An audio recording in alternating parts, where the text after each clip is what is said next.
Hello YouTube. Today we're going to be working on another Tascam Model 32. This one belongs to the same client that brought me the one that I did the relap job on last week.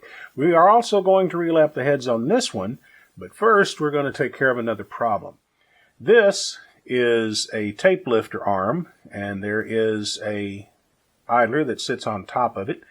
The tape comes off the take-up reel, or the feed reel rather, goes underneath the lifter arm, and then goes over the impedance idler and around the heads and so on and so forth. This mechanism here is a damper for this lifter. So when the tape begins to get a little tight, it pulls on this, and as you see there's a string that wraps around this wheel, and then the other end of the string is attached to a spring. Now what's supposed to happen is this is supposed to move fairly freely when this arm comes down. But as you can see, it's not happening. It's sticking. And the reason it's sticking is that there is lubricant in the middle of this. This is a steel post, a little bigger around than my finger, that goes through this aluminum wheel. There's a very small gap between them, just enough to hold some grease. And the grease that's in here from the factory, which is 30 years old, has hardened, and it has become sticky. And so as a result, you see how slowly that's moving. So that's not right. That isn't providing the damping and the constant tension that it is supposed to provide, and it's going to cause irregular tape motion. That's going to cause wow and flutter, and in some rare instances, it could even damage the tape. If you're running very, very thin tape, which you really shouldn't be running on this machine. This machine is intended for either 1.5 or 1 mil tape. It's not intended for 1/2 mil tape. So we're going to take this out, and we're going to take this apart, clean it, relubricate it, put it all back together. And that's what I want to show you today. So this is held in with a single screw from the back side of the chassis. And to get to that single screw, you need to fold this board down. There are 2 screws, one on either side, that hold this board up. And it's hinged right here. So you take out this screw and the one back here, and you fold this down. Then you're going to need a long number 2 Phillips. And you're going to go in here, fish your way past these wires. Let me see if I can get a flashlight so I can see what's going on. And there's the screw right there. We're still going to be hitting the screw at a little bit of an angle, but it's enough that we can get to it. And we're going to back that screw out. There it comes. Make sure that your screwdriver is magnetized. An unmagnetized screwdriver is an incomplete screwdriver. Now, people are going to say to me, this is why you want it magnetized so you can get the screw out. They're going to say, oh, but Scott, you can't use magnetized tools on a tape recorder. You'll damage everything. You'll magnetize it. And then when the guy tries to play his Rolling Stones tape, it's going to ruin it. No, that's not so. It takes a fairly strong magnetic field to cause magnetization of steel of this size. And what's more, if you were to magnetize it, you can demagnetize it usually, unless it's a very strong magnetic field, terrifically strong. And finally, the only place that you do not want to use a magnetized tool is on the head block. That's where you really need to be careful there. You want to use demagnetized tools. Okay, so now this is loose. And as you can see, it's all one piece right now. And as you can see, this spring, let me get the light here. This spring just goes through this little hole. And we just push it out like that, and now we have this loose. So let's push the deck back. And if we turn this by hand, it's actually hard to turn. It's very stiff because of that grease. So what we're going to do is we're going to turn it over. We're going to get a number 1 Phillips screwdriver and take these 2 screws out. Be sure that you use a screwdriver that fits. The metal that the screws are made out of is very soft, and it's very easy to strip the heads, and then you will wish you had not done that. This assembly is going to come apart. The spring, the string, this little lifter here, it's all going to come apart anyway. You might as well go ahead and take it apart yourself. It's just anything that's spring-loaded is going to be grief. So let's just go ahead and take it apart. And it's not hard to put back together. I'll show you how to do that in a minute. So now, if you were able to get your hands on this as I can, you can see that this is very sticky. It's seriously sticky. So what we're going to do is we're going to take some cotton swabs and some denatured alcohol. We're going to get a couple of cotton swabs and we're going to soak them good. I'm going to go around the inside of this a number of times.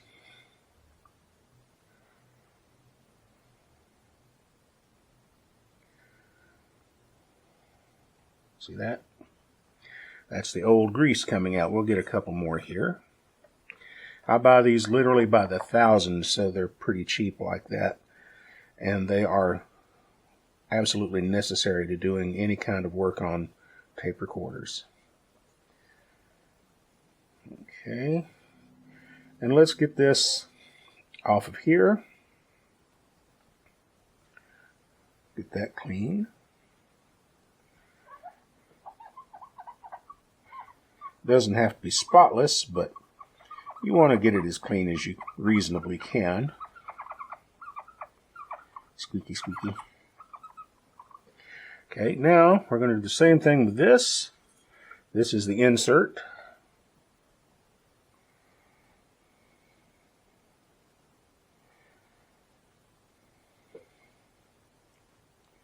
We want to get that old grease off, and this alcohol is just the stuff for it. It dissolves it pretty much on contact.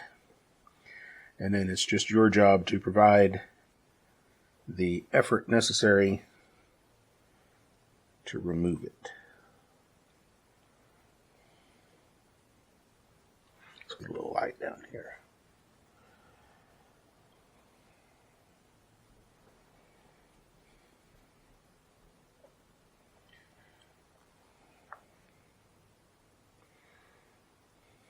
Okay, let's do the end of this.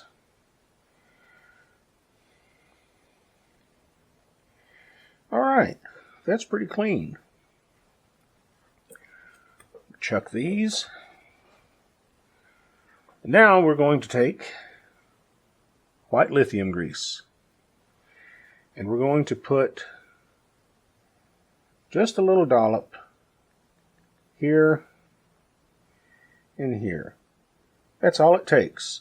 There's really not enough space between these two for any more grease than that. It'll just squeeze out. So then you take this and you slide it up like that. And I have put that on the wrong end. You actually slide it up like this. See, I'm a professional. And you want to get this out of the way. Okay. So that assembly is now ready to reinstall. We'll move our grease out of the way. And we'll just set it here. Line up our holes, which sometimes comes easily and sometimes doesn't. Move these out of the way. Grab one of these with our magnetized screwdriver.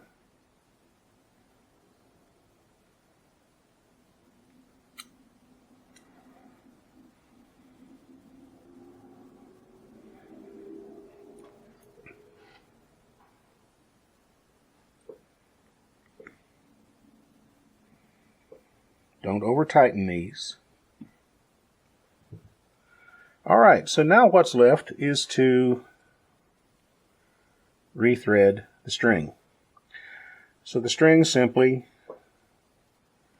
goes around this pulley. You'll find this is in the way, so take it out of the way.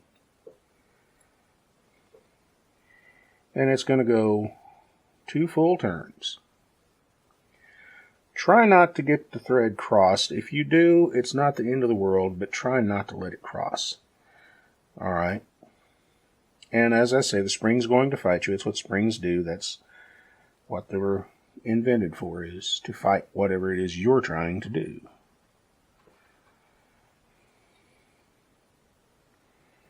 Alright. So now we're going to hold that very tightly. As you can see, there are, let's clean that up a little bit. There are 2 slots and a hole in the middle in this little arm. We're going to go in since this is the left-hand damper, this goes this way, like this. And we're going to put this in the bottom slot. So that catches like that. Now that we have done that, we will stick this in here and pull it through, which is a little bit of effort, but it can be done. I promise you it can be done.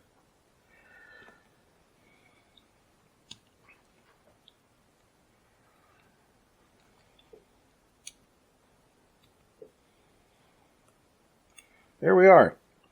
And now we have a complete damper again, just like that. So as you can see, the little rivet that the string goes through goes in this bottom slot. And this center hole is where this spring from the arm is going to go in just a moment.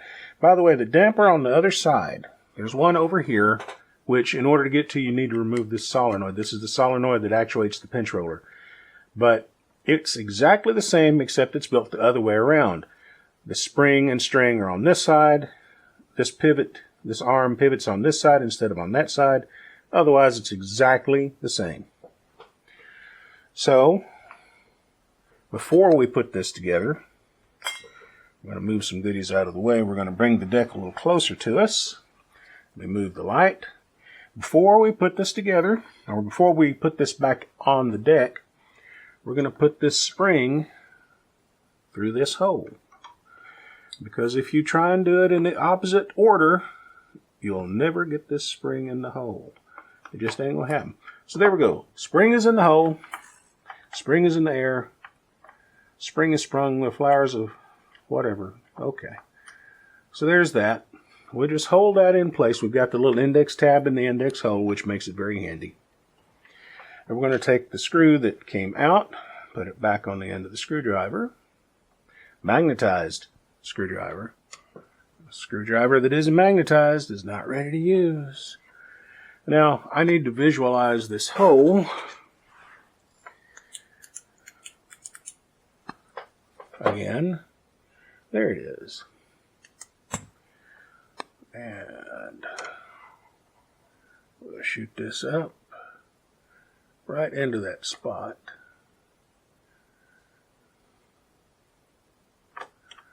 Whoops. Okay.